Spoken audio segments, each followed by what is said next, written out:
name's Yvette Delgado, and I'm a Harper nursing student.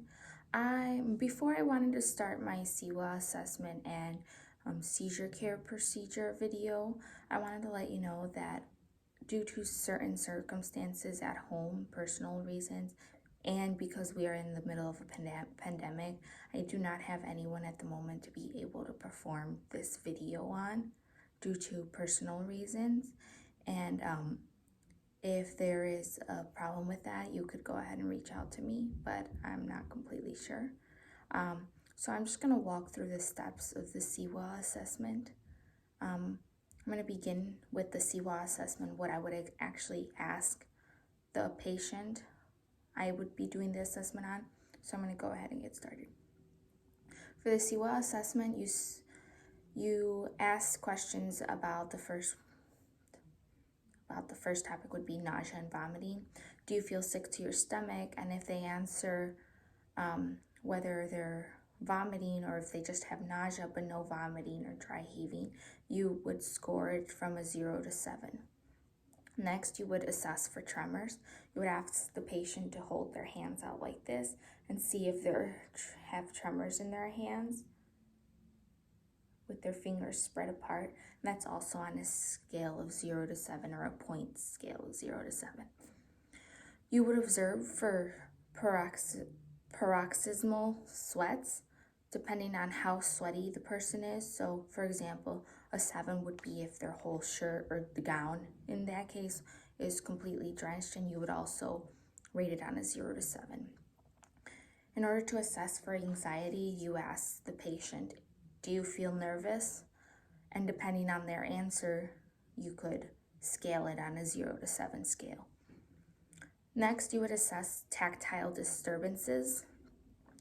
You would ask if they have any burning or itching on their skin, or if they feel like any bugs are crawling on them, if they have feelings of pins and needles on their hands, if they have any numbness, and depending on how much they say, 0 would be nothing, no tactile disturbances, and a 7 would be a majority of those feelings where they're severe. Next, you would assess for auditory disturbances. So you would ask them, are you more aware of the sounds around you? Are you hearing things that you shouldn't be hearing? Are some sounds making you more aware of them compared to other sounds? So then that you would also scale on a 0 to 7. And then you would also assess for visual disturbances. You would ask them, are you seeing things that are not normally there? Does the light appear to be too bright? Are things you seeing not normal that you feel they're not normal? And that would also be on a 0 to 7 scale. Next, for assessing for headache or fullness in the head, you would ask them, does your head feel different? Does it feel like there's a band around your head? And then you wouldn't assess dizziness in this portion, you would assess severity. So if they are feeling like there's a band pressing around their head or something, or if that's the feeling, you would ask if it's not there at all, if it's present, or if it's mild, moderate, or severe, 7 being extremely severe. And then one of the last 2 is agitation. So you would observe if they are agitated just in the situation, or if they appear to be reacting normally to the situation, and that's also on a 0 to 7 scale. Next would be assessing, and finally assessing for orientation and clouding of sensorium. And you would ask them what day it is, where they are, and you would ask them who you are. So if I were to ask the patient, I would be like, oh, okay, and do you remember my name, or do you know who I am? And then depending on how they would rate it or say or answer those questions, then you would rate it on a 0 to 7. You would then add up the scores, so all the points that you had answered or that they had given with the answers, you would add all those scores, and the highest amount of score would be 67. Usually if a patient scores below a 10, that means that they usually are not administered medication, or any additional medications, I mean. Now I'm going to go ahead and move on to talking about seizure care and what to do prodromal, active seizure, and post-seizure. During the prodromal stage, the main goal is safety.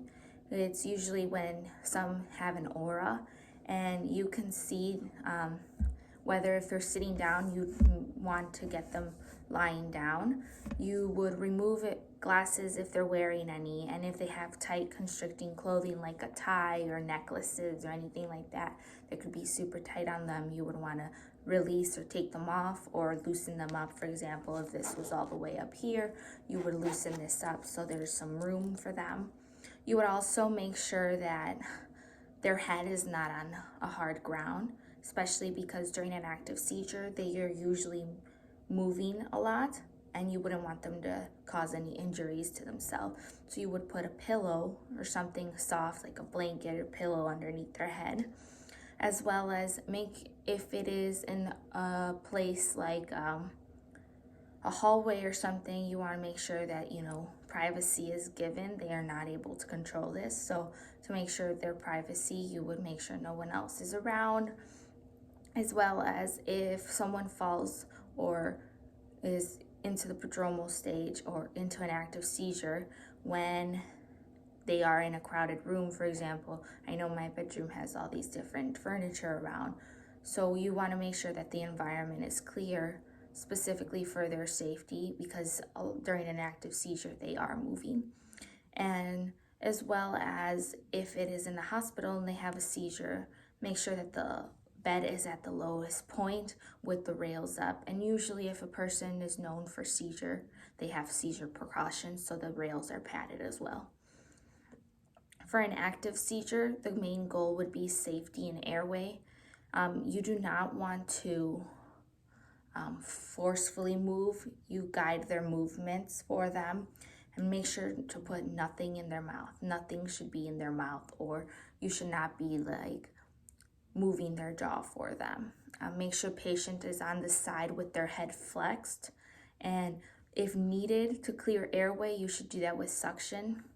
Make sure you monitor O2, and when the seizure starts, make sure you note the time of that as well. Make sure you note the time of that as well. And make sure you time the whole seizure. Do not leave the patient alone. Stay with them at all times while they are having their active seizure. And then for the post-seizure, make sure you keep the patient sideline with loose clothes on. Make sure you're monitoring vital signs and O2 saturation. Make sure you take their blood glucose, and if you have given them meds due to the active seizure, make sure their response is being monitored. You also want to assess neurostatus and assess for injuries. For example, if the environment was cluttered, you want to assess that they did not hit themselves or cause any injury to themselves as well. You might need to reorient the patient since they are not aware of what happens, and you also want to allow the patient to sleep. But when you are to leave the patient alone, make sure that the patient is visible to staff members. For example, if their bedroom or their room is by you, make sure the door's open just to make sure you can see them. And also notify the patient's physician.